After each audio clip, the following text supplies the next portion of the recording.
the kid you would expect to kill his dad in the middle of the night and hear about it the next day. No matter who you were, if you were a total stranger, his best friend, he'd do you favors from dusk till dawn. He was just one of the sweetest guys you could ever meet. Always joking, always laughing about something. Always seemed really well put together. Wilton 911, what's the address of your emergency? 125 Signal Hill Road. Okay, what's going on over there? Someone was murdered, I think. Where? My Where? husband. CCA is in a Listen, pool. no, ma'am, I need you to listen to me right now and calm down. Yes. Okay, where do you think someone was murdered? In my house. In your house? Yes. Okay, what's in your house? Please hurry. Ma'am, I'm going to get officers there in just a second. I need to know what's going on. What makes you think that someone was murdered in your My house? husband is in a pool of blood. Your husband's in a pool of blood? Yes, How quickly. old? Okay, all right. They're going to be there in just a second, okay? Yes. Did you just get home? Yes. Okay. Is anybody else home with you? I don't see anyone. Okay. Are you with your children right now? No, I don't see my son. He's gone. Okay. All right. How old is your son? 22. He's 22. What does he look like? This is really important, okay? Normal, but I think he has some problems. Okay. Go over to your husband for me, okay? Yes. Is he breathing? Are they on their way? They've been on the way since you called. I'm talking to you, and my partner's going to talk to the ambulance and the fire department, okay? Is your husband breathing? I don't think so. He got spooked when he was high and kind of retaliated against his dad. And there's something telling him after his dad had expired that he's going to get up and kill you if you stop stabbing him with a screwdriver. So it was more than he just snapped. He was continually confused during the whole fiasco.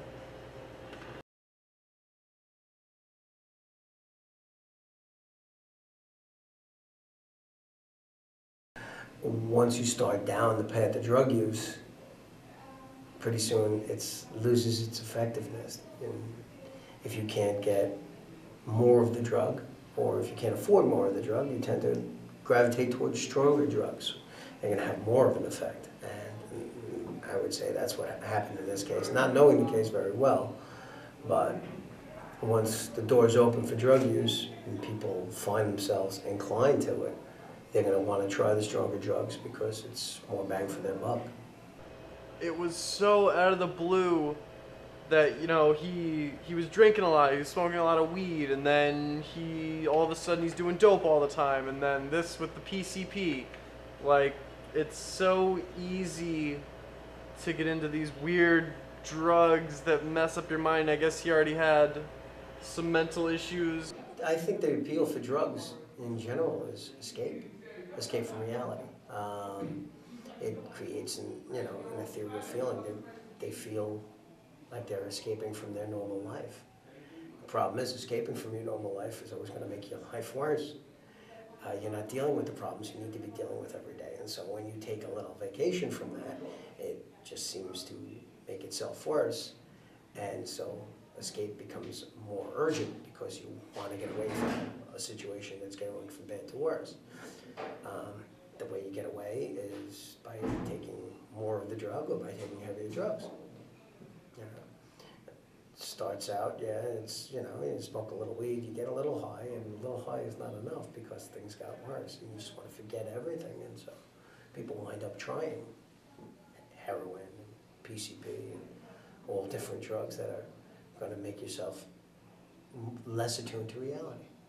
My name is Dr. Justin Schechter. I'm a forensic psychiatrist in Connecticut, and I wanted to share with you about how I go about doing particular evaluations when subjects have been involved in criminal behavior. Often I'm called in to do independent psychiatric evaluations on people who've committed a variety of different crimes, including murder.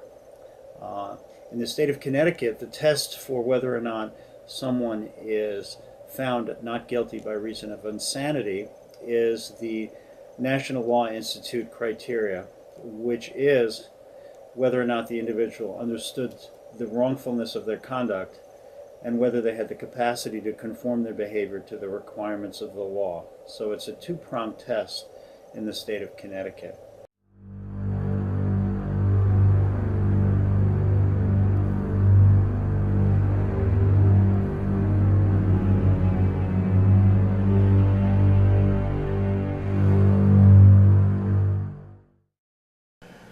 You can get yourself into such an excited psychological state, and people have a mental breakdown, and sometimes they don't recover. You know? And what would you say to someone who was considering trying PCP for the first time, if you could sit them down? There are no good stories. Yeah.